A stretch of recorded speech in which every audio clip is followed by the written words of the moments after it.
Have a really fantastic speaker up next, Tor Murin. He is the president and chief creative officer of the infamous Gray New York, the only agency to be named in Fast Company's magazine 50 Most Innovative Companies 2 years in a row. And just last week, Tor was named to Fortune's 40 Under 40. You're going to know Tor because he is the genius behind the E-Trade Talking Baby. He helped make the lovely Ellen a cover girl at age 50. And he has doubled the size of the agency to 900 people in just less than 4 years at Gray. So without further ado, let's give a big Media Summit welcome to Tor. Thanks, Coco. Hi, everyone. So this will be a little different. So it's 1986, and I think Mr. Broken Wings is probably the #1 song. Reagan's telling everybody it's morning in America. And somewhere in the suburbs of Denver, there's a young man who's about to come of age. And that young man is me. At age 14, I am going to lose my virginity this year. And I'm really going to tell you the story. So here's how it starts. It starts on the phone, as many relationships did back then. So I don't know. In Denver, we had a teen line. I think in New York, you guys had called Party Line. Anyone remember this? You call up, and you just talk really loud, and you hope somebody hears you. So, and there's all these kids at the other end, and you're sort of yelling, and you're like, and then I hear like, Mindy. I'm like, oh, Mindy, I'm Tor. Mindy, what's your number? 933-9465. I swear to God, I remember it because it's we wink. So we hang up. She says, call me. We hang up. I call her. So that proceeds to be about a month-long phone relationship. And during this time, I never see her, obviously. I'm on the phone. I'm 14 years old. I can't go over there. So we're talking. We're kind of creating this relationship. So finally she says, hey, I live in the city. She lives in the suburbs. She's like, hey, my friend's having a party out in the suburbs. You guys should come. I'm like, oh, that's a great idea. So I call my buddies Stubbs and Martinez. And I'm like, hey, guys, let's hop on the city bus. 14 years old. We took the city bus everywhere. Let's go to this party. So we all hop on the bus. We're sort of like pseudo-punk rockers. We wear like eyeliner.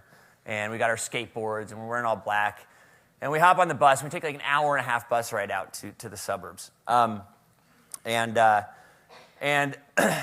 course, on the bus, I have that big Walkman, right, and the mixtape. And I got like maybe some of Depeche Mode's slower stuff going. And so do that. So we finally arrive at the party. And Martinez, he's in a band. He's in the band called Bethnal Green. He's a little bit older than me. He's got like the Robert Smith hair. And he's pretty cool. Always a little ahead of the time. So he busts out a bottle of ether. Now, this is the suburbs of Denver, so you got to bear with me here. And he says, hey, just spray it. We're going to spray it on our shirt and throughout the party, just sniff it. It's really fun. So he did that. So we get to the party. It turns out it's a hot tub party. And Mindy's in the hot tub. And this is the first time I actually meet her face to face. So I meet her, we're in the tub, we're talking. Next thing you know, we're making out. This is amazing. And she's like, hey, my friend Lori's parents are gone. You should come to Lori's house. We're like, great. She's a little older. She has a car. Maybe we'll catch a ride with you guys. She's like, no, our car's full, actually, but you guys should come. Maybe you can. So, of course, we hop on our skateboards. And we sort of wind our way and get lost a little bit along the way. But finally, we find Lori's house.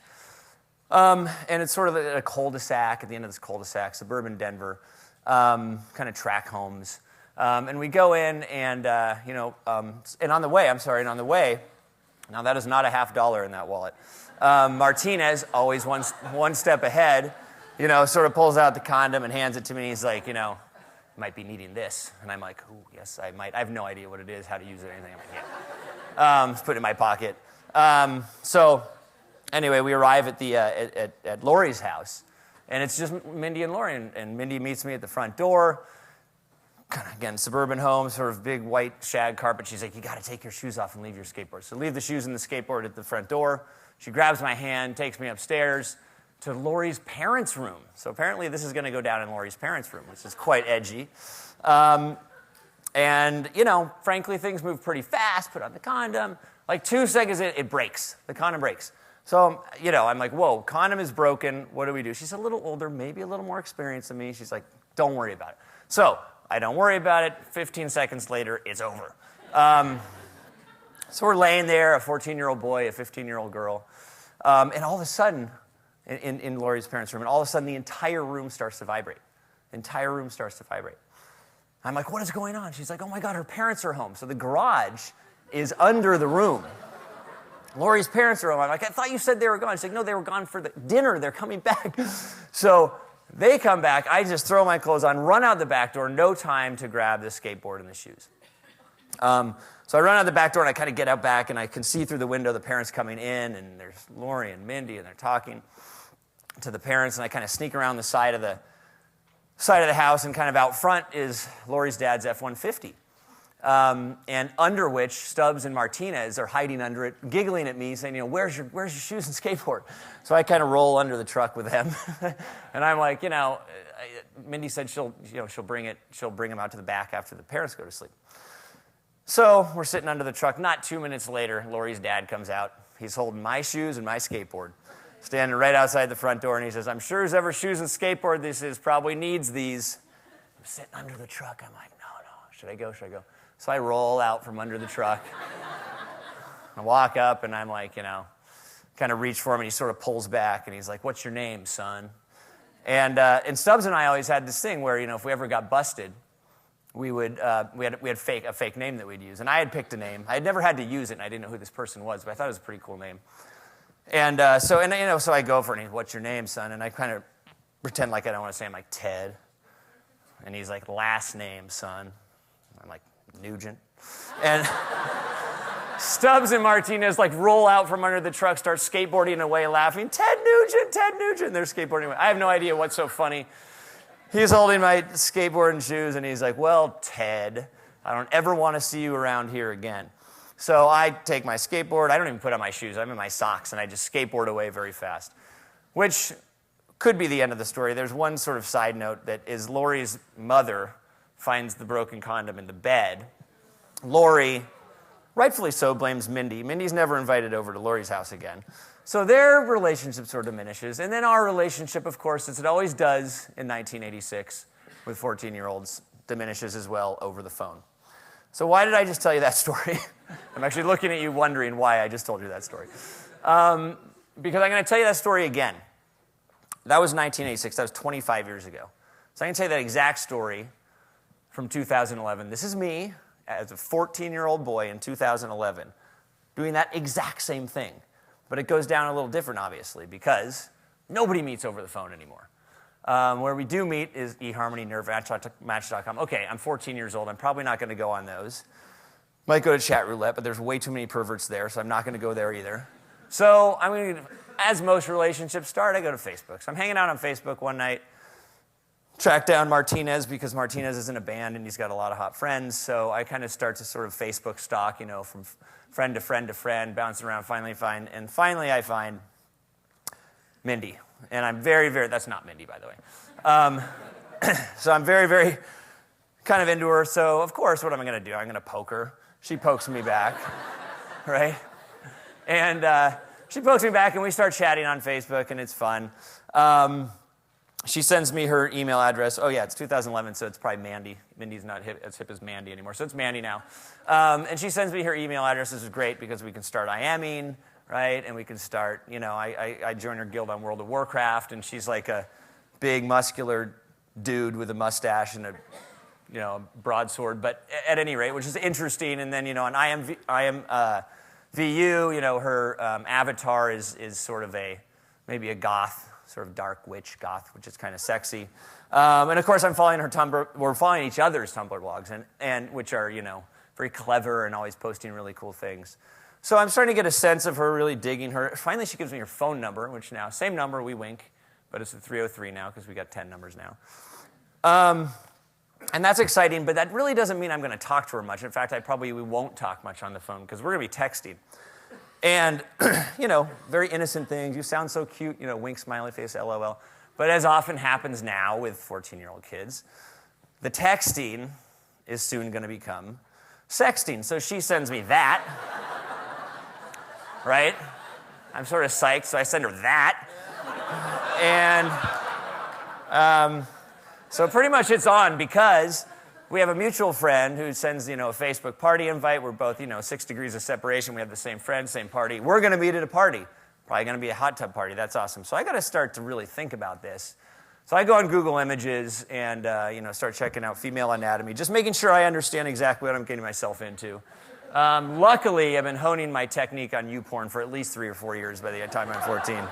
Because that is the age gate, my friends. And it's not too hard to get by that when you're 14. Are you 18? Yes. But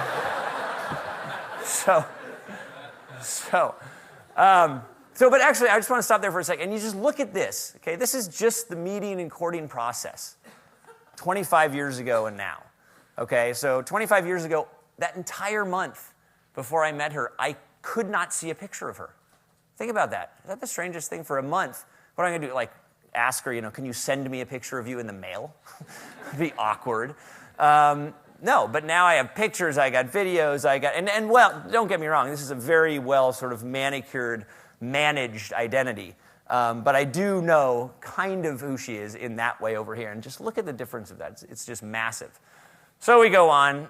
We got to get to the party. Stubbs Martinez and I got to get to the party. So we're going to take public transportation. Not a whole lot of 14-year-olds doing that these days.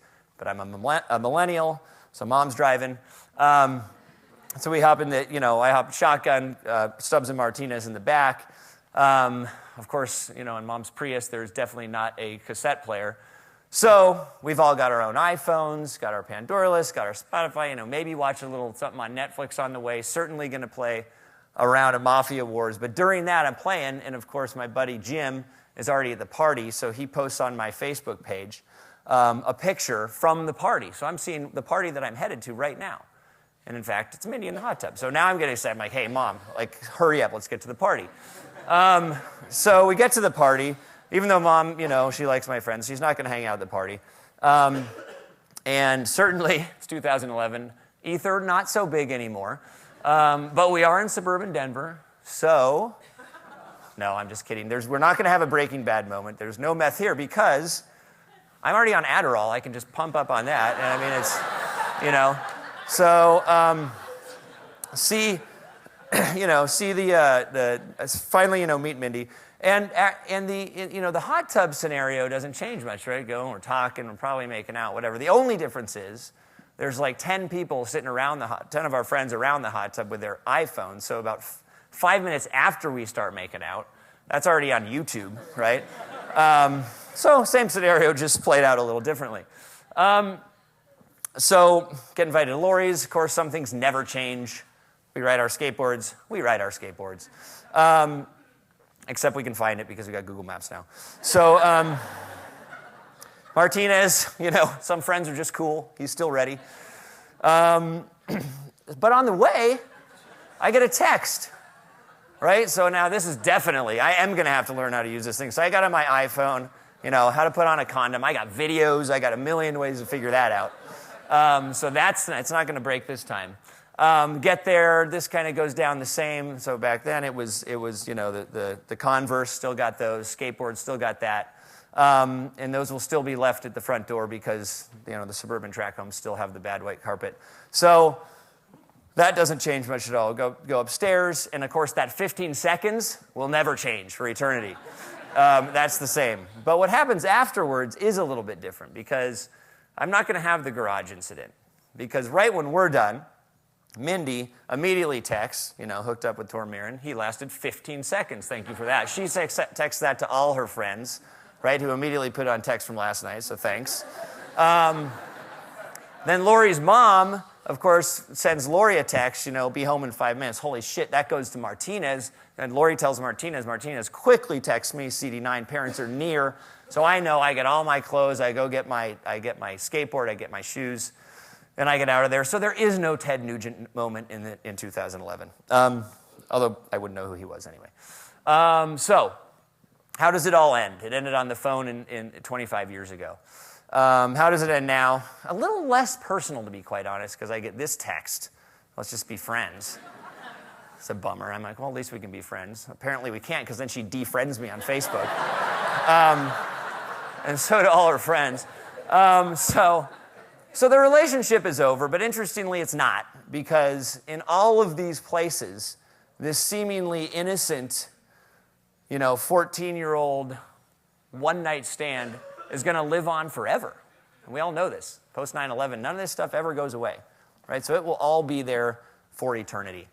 So much so that 10 years later, of course, I'm trying to get a job, and my, prospective boss looks me up on, maybe Googles me, whatever. Of course, he's going to find me making out with Mindy in the hot tub on YouTube. And that's the way this story does end. So what's the point of all this? Why did I just take you through that? I think there's two really interesting things that come out of this. The first is just think about the user experience there, right? It is totally different. 25 years, it has changed. Everything about that story has changed. Every touch point, how you meet, how you court, how you communicate, right? The tools you're using, the touch points, the speed of information. Everything about that user experience has changed. So what? The world evolves. What's more interesting to me is think about that 14-year-old kid. In his heart and his soul, what motivates that kid every day hasn't changed one bit. There's this kid. That 14-year-old hasn't changed at all. So as technology continues to change, the soul of man remains the same. It always has. That kid is the same 100 years ago. What motivates him? He's the same today, and he will be the same 100 years from now. So there's the technology, and there's the person. And I think that it's really, really important in our industry, in my industry of advertising, that we do not confuse the two. They are different. So no matter what the tech, so with your product, with your agency, with your advertising, with your message, if your idea isn't striking at the heart of this person, of this 14-year-old boy, no matter how cool the technology is you have behind it, he will never, ever fall in love with that message. He will never, ever fall in love with your product. He will never, ever fall in love with your brand. And I think it's a really important thing. And I read all the time now, and I'm an eternal optimist, so I read all the time that the advertising industry is dying. Technology is essentially wiping it out. And I completely disagree. I think it's more exciting and more alive than it's ever been. And I think it will continue to be so. As long as we invent as we continue to invent and technology evolves and we continue to invent all of these places, all of these new places where we can talk to people, that we don't ever forget how to talk to them in the most important place of all, which is right here. Thanks a lot.